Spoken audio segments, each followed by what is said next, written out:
എന്താ അവിടെ? ആരാ ആൽഫി ഇത്?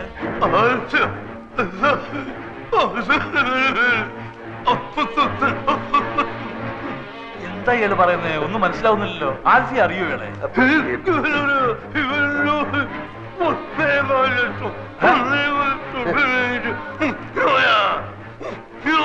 ഇത് എവിടുത്തെ ഭാഷയാണ്? ഏതാ ഈ പൂർവ്വം? എന്റെ ഒരു ഫ്രണ്ടിന്റെ മാമയാണ്. 1.25 ലക്ഷം രൂപ എന്റെ ഇന്ന് വാങ്ങിച്ചിട്ട് തിരിച്ചു തരാൻ പറ്റാത്ത ക്ഷമ പറയാണ്. എനിക്കിപ്പോ വേണ്ട, എനിക്ക് ആവശ്യമില്ല. അങ്ങനെ എന്നോട് മനസ്സിലായ നായിന്റെ മോനെ നായിന്റെ മോനെ ആവശ്യമില്ലാത്ത കാര്യത്തിന് എന്തിനാ ഇടപെടുന്ന അയാൾ ചോദിച്ചാ അയാളുടെ വായിലിരിക്കണം. എല്ലാം കേട്ടിട്ട് കാര്യമുണ്ടോ? വീടാനിക്കാ പണമാകുമ്പോ വരുമ്പോ നമുക്കെന്ത്? എനിക്ക് ഒരു വിഷമല്ല. മോളിലെ നിക്കാഹ് കഴിഞ്ഞിട്ട് പണം പലിശയും ചേർത്ത് തരാന്നോ? അപ്പൊ മതി. വീടാനിക്ക പോയി കിടക്ക്, പ്ലീസ് പോയി കിടക്ക്. വീടാനിക്ക പോയി കിടക്ക്. തട്ടിപ്പോകുന്നതിന് മുമ്പ് ഈ നിക്കാഹ് ഞാൻ നടത്തും. നിക്കാഹ് നടത്തുന്നതിന് മുമ്പ് തട്ടിപ്പോകുന്നുള്ളതിന്റെ ആദ്യ പേടി. എന്താ? എന്റെ ഫ്രണ്ടിന്റെ മാമയാണ് മകളുടെ കല്യാണം നടത്തുന്ന കാര്യം പറഞ്ഞോണ്ടിരിക്കുക. മോടെ കല്യാണം ഒക്കെ ഞങ്ങൾ നടത്തി തരാം. ആരോ അടിച്ച് കവിളിലെ എല്ല് പൊട്ടി. ശരിയാകും, കുറച്ച് സമയം എടുക്കും. 100 കോടി പുണ്യം കിട്ടുമെന്ന് പറയായിരുന്നു. ഇയാളെ പിടിച്ച് പെട്ടിക്കടത്ത് സ്ട്രാപ്പ് ചെയ്തിട്ടേക്കണം. എഴുന്നേക്കാൻ സമ്മതിക്കില്ല. ഞങ്ങൾ നടത്തിക്കോളാം. നിങ്ങൾ പൊയ്ക്കോളി. പന്നീന്റെ മോന് പനി ഉണ്ടാവും മാമ. മുറിവ് ഉണങ്ങുമ്പോ പൊയ്ക്കോളും. മോളുടെ നിക്കാഹ് ഞങ്ങൾ നടത്തിക്കോളാം. മോളുടെ നിക്കാഹ് നടത്തി തരണം എന്നല്ലേ അയാൾ പറഞ്ഞത്? അതെങ്ങനെ മനസ്സിലായി? പുതുതായിട്ട് പലതും കാണുകയും കേൾക്കുകയൊക്കെ ചെയ്യുമ്പോഴല്ലേ ചിലതൊക്കെ മനസ്സിലായി വരുന്നത് അല്ലേ? കാണുക ഇയാളെന്താ ഒരുമാതിരി മുള്ള വെച്ച പോലെ വർത്തമാനം പറയുന്നത്? നീ ഈ പാവത്തിന് 1.25 ലക്ഷം രൂപ പറ്റിച്ചു അല്ലേ?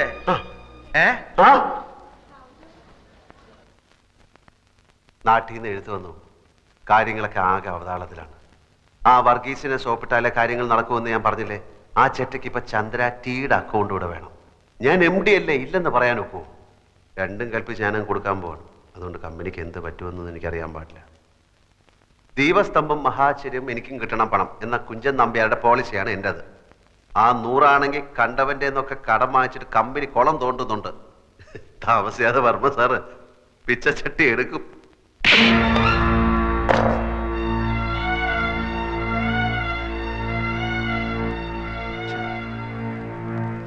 ചന്ദ്ര കൈയടക്കി, ചന്ദ്ര കൈയടക്കി, ചന്ദ്രയുടെ കൈയടക്കി, ചന്ദ്രയുടെ കൈയടക്കി, ഡോക്ടർ മേനോൻ, ചന്ദ്ര കൈയടക്കി, ചന്ദ്ര കൈയടക്കി, ചന്ദ്ര, ചന്ദ്രയുടെ കൈയടക്കി, ഡോക്ടർ മേനോൻ അവിടെ.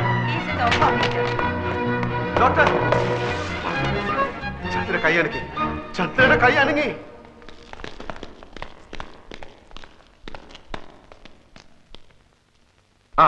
Lift your hand. ചന്ദ്രിക കൈയൊന്ന് ഉയർത്താൻ ശ്രമിക്കൂ പ്ലീസ്. പ്ലീസ്. ഏത് കൈയാ ഉയർത്തിയത്?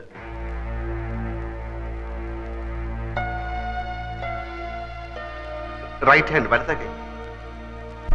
Please please make an attempt at least. മോളെ, ആ കൈ വീണ്ടും ഒന്ന് ഉയർത്താൻ നോക്കൂ പ്ലീസ്. Please try. എപ്പോഴാ കൈ ഉയർത്തിയത്? ഞങ്ങൾ സംസാരിച്ചുകൊണ്ടിരുന്നപ്പോ. എന്ത് സംസാരിച്ചുകൊണ്ടിരുന്നപ്പോഴാ കൈ പൊക്കിയത്? അത് പിന്നെ ഞങ്ങൾ പഴയ കാര്യങ്ങൾ. എക്സാക്ട്ലി എന്താ പറഞ്ഞത്? ചന്ദ്രികയുടെ ആൽഫി എന്താ പറഞ്ഞുകൊണ്ടിരുന്നത് അത് പറയൂ. വർമ്മ സാറ് വർമ്മ സാറിന് എന്നെ എന്ത് ഇഷ്ടമാണ്, പിന്നെ ഞാൻ അദ്ദേഹത്തിന്റെ മകനെ പോലാണ്, എന്റെ അച്ഛൻ പോലും സ്നേഹിച്ചിട്ടില്ല, അങ്ങനെ എന്നൊക്കെ പറഞ്ഞു. എന്ന് പറഞ്ഞപ്പോഴാണ് പറഞ്ഞപ്പോഴല്ല, പിന്നെ ഞാൻ എത്ര ഭാഗ്യവാനാണ് നിന്നെ പോലൊരു പെണ്ണ് കിട്ടാൻ എന്ന് പറഞ്ഞപ്പോ കൈപൊക്കി. എന്നിട്ട് കൈപൊക്കിയിട്ട് എന്റെ കവളത്ത് തൊട്ടു. എക്സലന്റ്. അത് തന്നെ അവളോട് വീണ്ടും പറയൂ. കമോൺ ആൽഫി, അത് തന്നെ പറയൂ. വീണ്ടും റിപ്പീറ്റ് ചെയ്യൂ, പറയൂ. നീ എത്ര ഭാഗ്യവതിയാണ്, ഞാൻ എത്ര ഭാഗ്യവാനാണ്. നീ എത്രയെന്ന് തന്നെയാണോ പറഞ്ഞത്? നീ ഞാൻ എത്ര എന്ന് പറഞ്ഞു, നീ എത്ര? രണ്ടും പറഞ്ഞു, അതും പറഞ്ഞു, ഇതും പറഞ്ഞു. അതല്ലേ പറഞ്ഞത്, നേരത്തെ പറഞ്ഞ പോലെ പറഞ്ഞ ചന്ദ്രിക നമുക്ക് രക്ഷപ്പെടുത്തണ്ടേ? അതെ. ആ ഞാൻ എത്ര ഭാഗ്യവാനാണ് നിന്നെ പോലെ ഒരു പെൺകുട്ടിയെ കിട്ടാൻ. കൈവക്കൂ പ്ലീസ്. നീ എത്ര ഭാഗ്യവതിയാണ്, ഞാൻ എത്ര ഭാഗ്യവാനാണ്. കൈവക്കൂ പ്ലീസ്. നീ എത്ര... വർമ്മ സാറിനെ പറ്റി പറഞ്ഞില്ലേ, അത് പറയൂ. അത് പറയാൻ പറ്റില്ല. അതെന്താ? അത് പറയാൻ പറ്റില്ല. അതെന്താന്ന് പറയാൻ പറ്റില്ല. വർമ്മ സാറിനെ പറ്റി പറഞ്ഞപ്പോഴല്ല കൈവക്കിയത്. ഞാൻ എത്ര ഭാഗ്യവാനാണ്, നീ എത്ര ഭാഗ്യവൻ എന്ന് പറഞ്ഞപ്പോഴല്ലേ കൈവക്കിയത്. അപ്പൊ അത് പറയുമ്പോഴല്ലേ കൈവക്കാൻ പറ്റുള്ളൂ. കൈവക്കൂ പ്ലീസ്. നേരത്തെ പറഞ്ഞില്ലേ, അതുപോലെ സംഭവിച്ചു. കൈവക്കൂ പ്ലീസ്.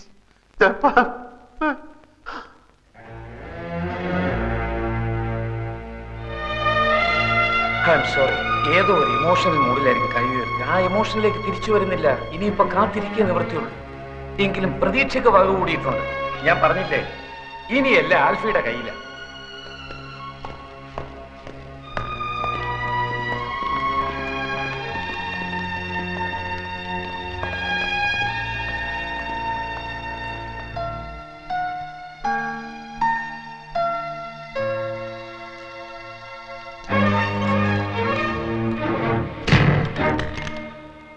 ഞാൻ ചന്ദ്രാറ്റിയുടെ അക്കൗണ്ട് മാറ്റി കൊടുക്കും. ഞാൻ 100 അക്കൗണ്ട് നിന്റെ ഓഫീസ് കുളം തോണ്ടിപ്പിക്കും. ഞാൻ പിന്നെ പിന്നെ പിന്നെ അവിടെ കിടക്കുന്ന സാധനവും മേശയും കസേരയും ഒക്കെ എടുത്ത് വിൽക്കും. ഞാൻ നിന്റെ തന്ത കൊണ്ട് പിച്ച ചട്ടി എടുപ്പിക്കും. അടിക്കടി അടിക്കടി അടിക്കാൻ. എടി ഞാൻ ആൽഫി കൂൽഫി വന്നത് ഞാൻ അപ്പുകൊണ്ട. നിനക്കറിയാം, ഞാൻ നിന്റെ ആൾക്കാരെ ഒക്കെ പറ്റിച്ച്, ഞാൻ ആ ഏണി പെണ്ണിനെ പറ്റിച്ച് നിന്റെ സ്വത്ത് മുഴുവൻ ഞാൻ അടിച്ചെടുത്തോണ്ടു. എന്നെ അടിക്കടി.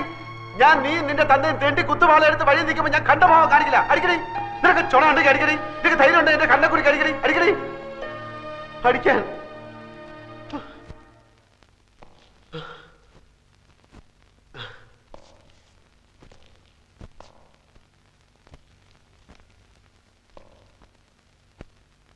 തന്നെ പറ്റിക്കാനോ നിങ്ങളെ ആരെയും ചതിക്കാനോ ഒന്നുമല്ല.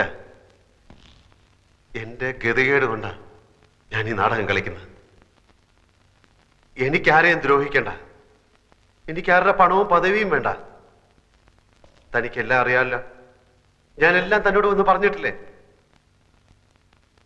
തന്റെ കയ്യോ കാലോ ഒന്ന് അനങ്ങിക്കിട്ടിയാൽ തന്നെ രക്ഷപ്പെടുത്താനാവുമെന്ന് ഡോക്ടർ പറഞ്ഞുകൊണ്ടാണ് ഞാൻ. എന്റെ കാര്യങ്ങളൊക്കെ കുഴഞ്ഞാലും കുഴപ്പമില്ല. താൻ എണീറ്റ് നടക്കുന്ന കാണാൻ എനിക്ക് ആഗ്രഹമുണ്ട്.